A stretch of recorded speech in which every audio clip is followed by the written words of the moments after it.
आप तो आरएसएस और वीएचपी उन सबको भी आतंकी बोल देते हैं, आप बोलते हैं इन पर बैन करो, ये भी आपकी वो उलेमा बोर्ड ने शर्तें रखी हैं।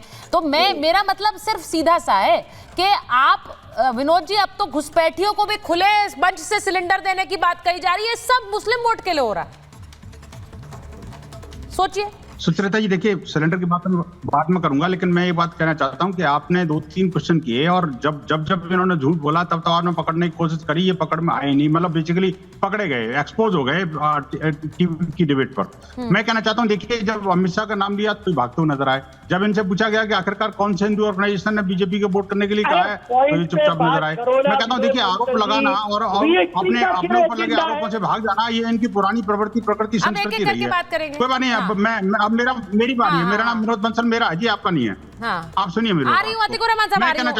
देखिए बात, बोलिए विनोद जी। देखिए सुचरिता जी, इनके पास तो लिस्ट नहीं है, लेकिन मैं आज एक लिस्ट लेके बैठा हूँ 41 पेज की लिस्ट हमने कल ही जारी की है मीडिया को। आपको याद होगा, आपका करस्पोंडेंट भी उसमें था। मैं कहता हूँ 41 पेज की रिपोर्ट में 300 से ज्यादा ऐसी घटनाओं का जिक्र हमने किया है जिसमें कि इस्लामिक जिहादियों ने 40 हिंदू बेटियों को नृशंस तरीके से मार दिया। बाकायदा जिहादियों का नाम भी दे रखा है उसमें और पीड़ित बिटिया का नाम भी है। और ऐसे ही 121 मंदिरों पर हमले किए गए। ऐसे ही जो है ना 89 के से अधिक जो है ना जी हमारे त्योहारों पर हमले किए गए।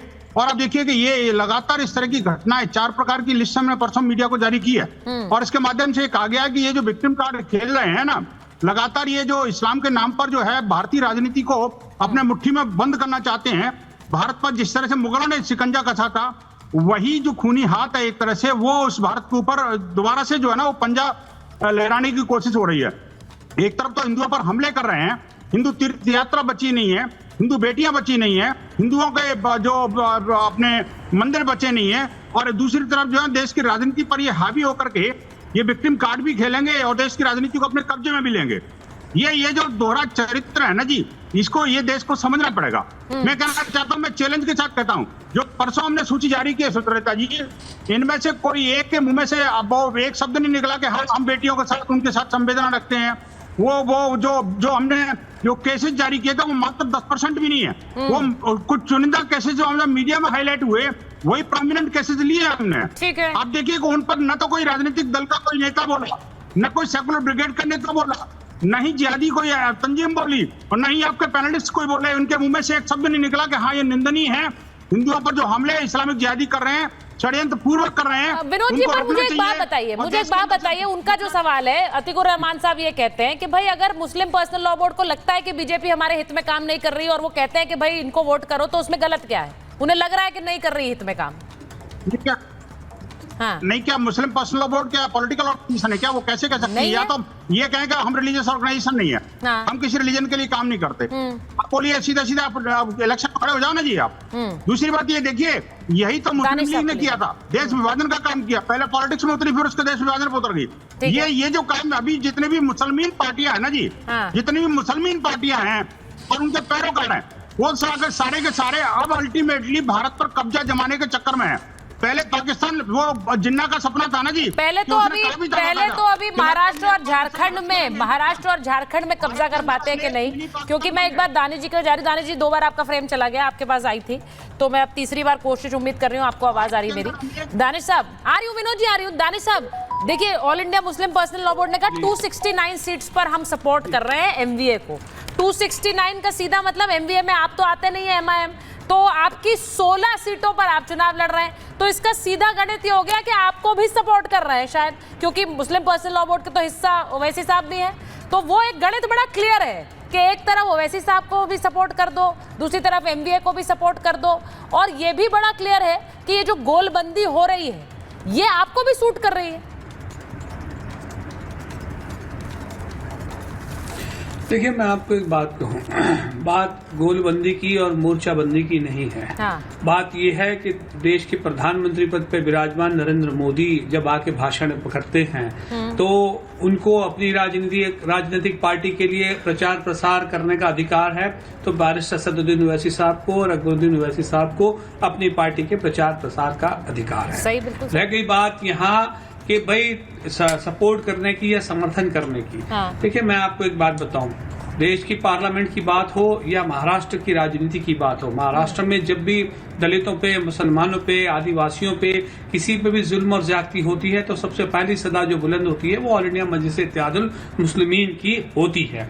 अब सवाल आके यहाँ ये खड़ा है कि वो राजनीतिक पार्टियां जो लोग सिर्फ, मैं आपसे ये पूछना चाहता हूं कि जो लोग सपोर्ट की बात कर रहे हैं उनसे किसी ने ये नहीं पूछा कि भैया जो प्रोपोर्शनल रिप्रेजेंटेशन था मुसलमानों का, कम से कम उतना कोटा तो देते, आप उतना कैंडिडेट तो देते, तो आप वो नहीं ले पा रहे हैं या नहीं लेना चाहते हैं ये, या और किसी पार्टी के पास प्रोपोर्शनल रिप्रेजेंटेशन से कहीं ज्यादा, थोड़ा सा कम जितना कैंडिडेट भी उनके पास नहीं है। तो दिक्कत क्या है कि ये लोग जो हमेशा से आजादी के बाद से, मैं मुसलसल कह रहा हूँ, आजादी की बात से लेकर अब तक पॉपुलेशन के प्रोपोर्शन आते हुए जनसंख्या के प्रोपोर्शन में, सुनिए जनसंख्या के प्रोपोर्शन में कह रहे हैं ना।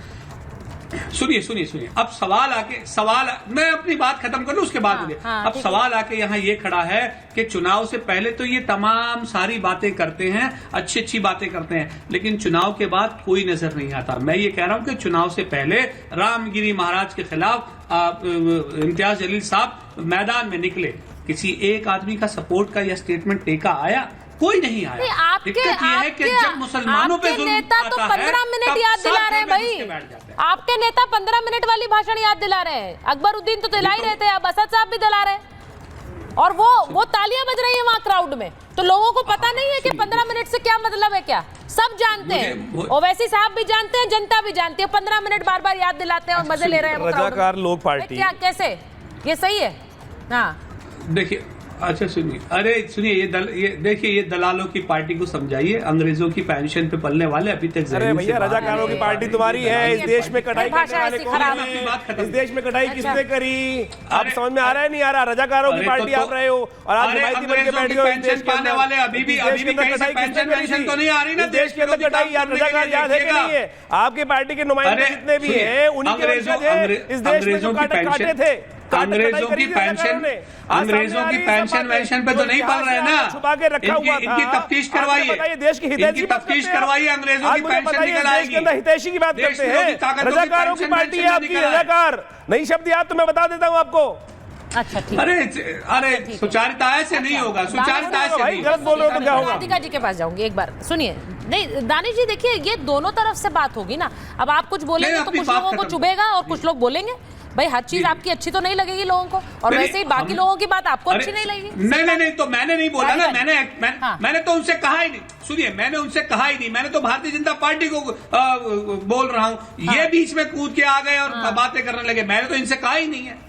अब सवाल सुनिए, अब मैं अपनी बात खत्म कर लूं। अब सुनिए, अब सवाल आके यहाँ ये खड़ा है कि इस देश में जो राजनीति जिस तरीके की कल बनी हुई है उसमें मैं ये कह रहा हूं कि अब से पहले इम्तियाज जलील साहब ने खत लिखा कि भाई we want to make a part, हम नहीं चाहते कि किसी तरह का कोई डिस्टर्बेंस हो जाए। तो ये जो लीड करने की बात कह रहे हैं, क्या इन लोगों की जिम्मेदारी ये नहीं थी कि भाई अगर आपको लगता है कि ये प्रॉब्लम क्रिएट हो रहा है तो आप इसका रास्ता निकालिए? तो नहीं, दरअसल ये चाहते नहीं है। आप आज बड़ी इंटेलेक्चुअल की तरह बात कर रहे हैं और बड़ी गंभीरता से बात कर रहे हैं, वो मुझे अच्छा भी लग रहा है, लेकिन देखिए तो सीधी बात है, थोड़ी हूँ, आप भी सुचारिता क्या बात है? नहीं, मैं बड़ी गंभीरता से बात कर रहे हैं, मुझे अच्छा लग रहा है, लेकिन देखिए उसमें मैंने जो सवाल पूछे वो कहीं लुप्त हो गए, इसीलिए मैंने बोला, क्योंकि आज आप बड़े संजीदगी से बात कर रहे हैं, लेकिन आपके नेता वहां जो बात कर रहे हैं, वो जो मैंने क्लिप भी दिखाई है